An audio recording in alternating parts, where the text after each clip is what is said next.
تعویض روغنی این روغن رو به شما پیشنهاد داد با این سطح کیفی در واقع SJ یا SG، آیا فرار بکنم یا نه وایسم؟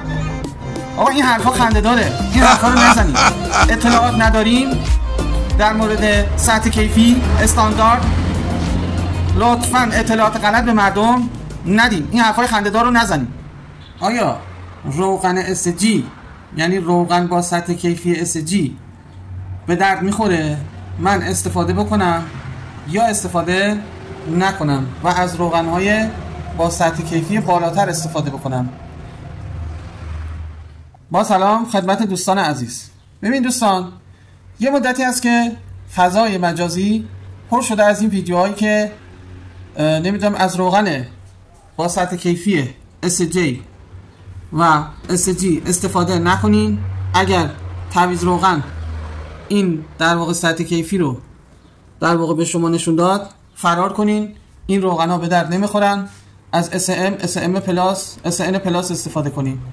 من میخوام تو این ویدیو یه توضیح به شما بدم که این معنای این API یعنی چی، SG یعنی چی و این. ببین دوستان عزیز، اصلا API یعنی چی که در همه در واقع روغن موتورها API در واقع هست. API یعنی چی؟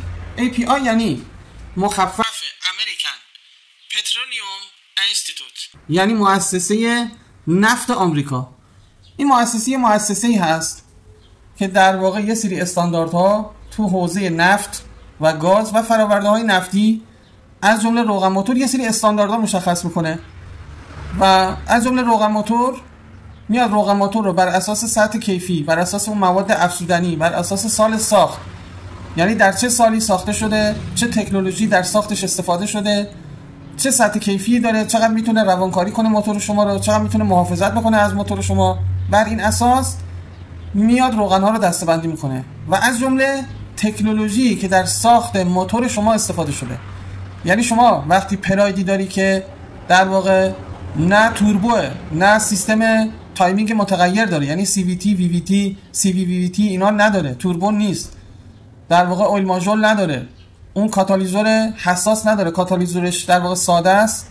آیا من بیام از SM استفاده بکنم یا آیا SG برای من مضره؟ نه دوست عزیز، اصلا به این صورت نیست. ببینید دوستان، اون چیزی که در انتخاب شما برای روغن موتور در واقع مهمه، در واقع نوع موتور شماست، تکنولوژی که در ساخت موتور شما استفاده شده. یعنی اگر پراید داری، نیسان داری، وانت داری، مازدا 2000 داری که اینها توربو نیستن، CVVT سیستم تایمینگ متغیر ندارن، کاتالیزور حساس ندارن، یعنی یک موتور ساده قدیمی داری.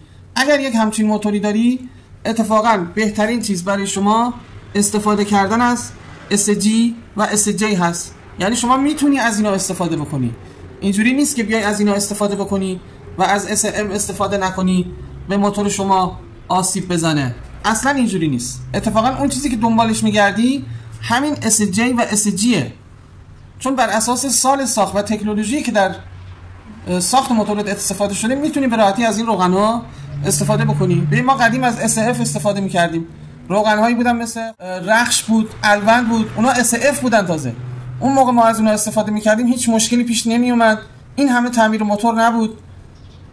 پس ببینید دوستان عزیز، هر چیزی که در فضای مجازی میبینی باور نکن.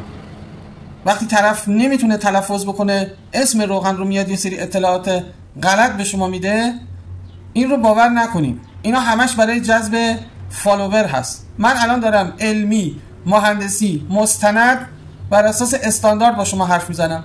حالا من اون جدولش رو حتما در ادامه ویدیو میذارم که از در واقع روغن موتور SG، SJ، SL، SM، SM250 و SN در واقع چیه و بر چه اساسیه، چه تفاوت‌هایی با هم دارن، در چه سالی این استاندارد در واقع منتشر شده. اینا هر 4-5 سال یک بار میان یه استانداردی طراحی میکنن بر اساس تکنولوژی که در ساخت اون موتور به کار رفته. موتورهای روز دنیا، نه موتورهای پراید، پیکان و پژو که مال 20 سال 30 سال پیشه.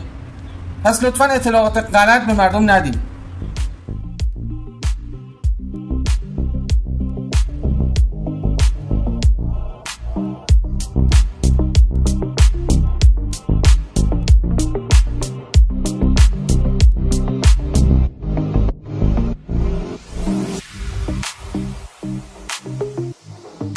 ببینید من وقتی میگم SJ و SG خوبه به همون نسبت SL در واقع SM و SN پلاس و اینا خوبه، یعنی شما میتونی از اینا هم استفاده بکنی. اگر از اینا هم استفاده کردی هیچ مشکلی نداره، ولی بر اساس در واقع اون مشکلات اقتصادی که تو جامعه هست، یعنی شما بر اساس جیبت میتونی از اینا استفاده بکنی. این یک گزینه اقتصادی هست که شما میتونی از این روغن موتور استفاده بکنی و هیچ مشکلی برای موتور شما ایجاد نمیکنه. یه گزینه اقتصادی هست SG SJ. اگر وسط میرسه SL بهتر بود SM استفاده بکن، اصلا برو از SP پلاس اگر وجود داشت استفاده بکن.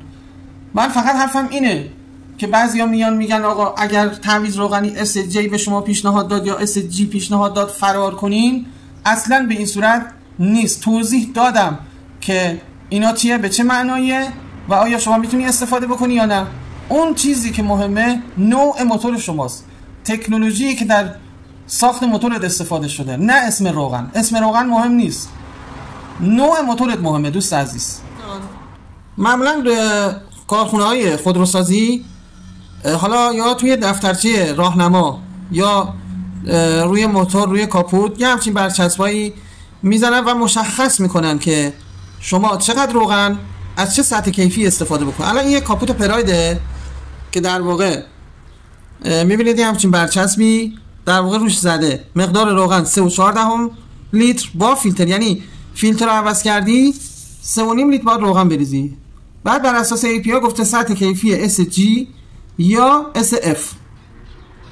ببین خود کارخونه داره میگه SG یا SF، یعنی اگر استفاده کردی هیچ مشکلی نداره، گزینه‌های اقتصادیه. میتونی از سطح کیفی بالاتر هم استفاده بکنی، هیچ مشکلی ایجاد نمیکنه.